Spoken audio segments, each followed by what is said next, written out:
halkani waa BBC London. halkani waa BBC London oo aad ka dhageysanaysaan mawjadaha gaagaaban 19 iyo 9 iyo 40 bitir band iyo FM-yada Afrikada Bari iyo internetka oo dunida oo dhan dagala xidhiidhan.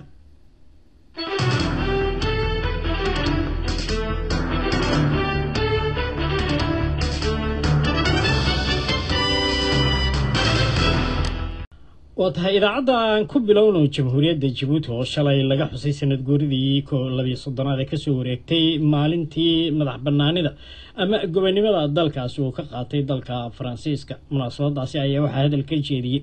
مدحوينا هاتن إسماعيل عمر قال وحنو كاض لعرم الله حرير خلاف كحق حد كون هي جيبوتي إريتريا ولي بقى دينا عكلا عرمها صوماليا khudbadaasi iyo guud ahaan xuskiiba waxaan ka wareystay suxufi ka tirsan idaacadda iyo telefishinka RTD ee Djibouti oo ah Xuseen Cumar Maygaag waxaan markaa hore weydiiyay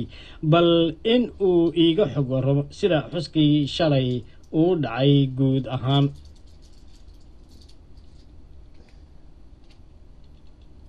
Yonis si wanaagsan ayuu u dhacay xuska sanad guuraha ka soo wareegay 20 jirka qarannimada dalkan jamhuuriyadda Djibouti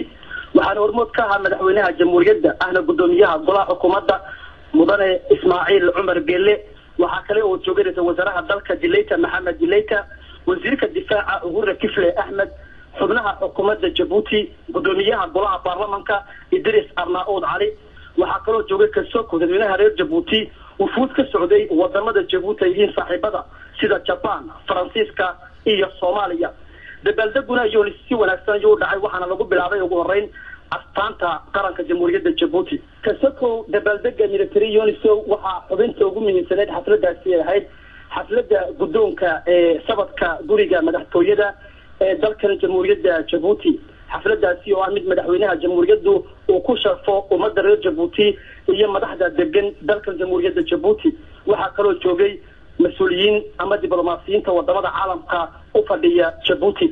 madaxweynaha jamhuuriyadda Yunisow Ismaaciil Cumar Gelle waxa uu ka hadlay arrimo dhowr ah gaar ahaan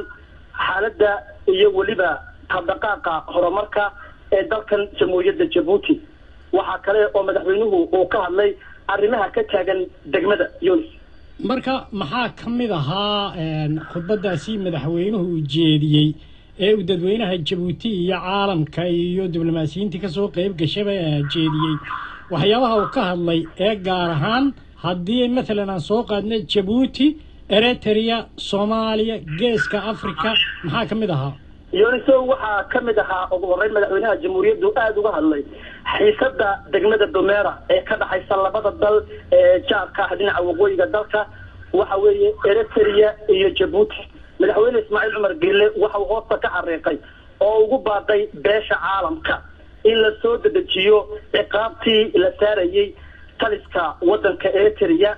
gaar ahaan markii xukuumadda Eritrea ay dagaha ka foorsatay in ay u hoggaansanaato baaqay ka soo baxay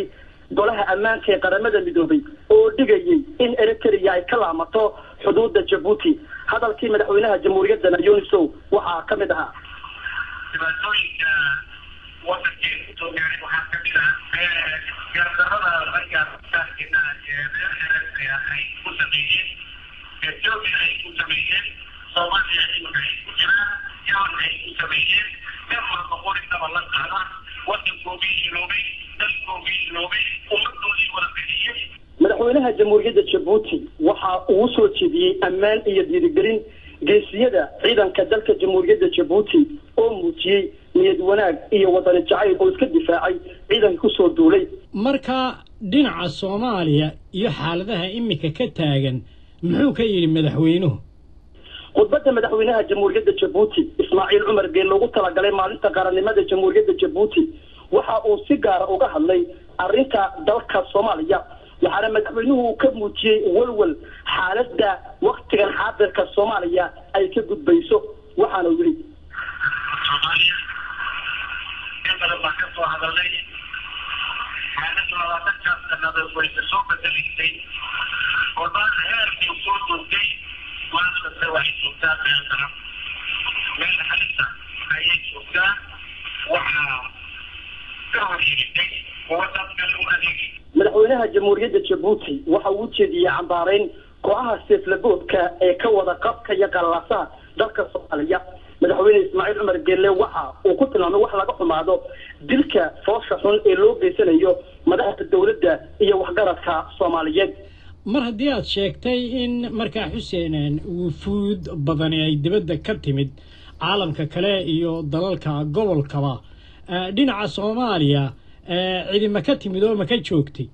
khudbadda madaxweynaha jamhuuriyadda Djibouti waxa dhageysanaya oo kamid ah saxdii joogtay wafdi warkacayay gudoomiyaha golaha baarlamaanka ee Soomaaliya Sheekh Aadan Maxamed Nuur Aadan Madoobe waxaana kamid ah wafdigaasi wasiirka ku-xigeenka ana wasiirka kalluumaysiga Cabdiraxmaan Ibi iyo wasiirka arrimaha teknolojiyadda Maxamed Ali Xagaa ummadda reer Djibouti ayaa madaxweynaha jamhuuriyadda Djibouti uu rajeeyay hambaliyo iyo salaan Xuseen Cumar Meegaag ayuu kaasi ahaa oo jooga magaalada Djibouti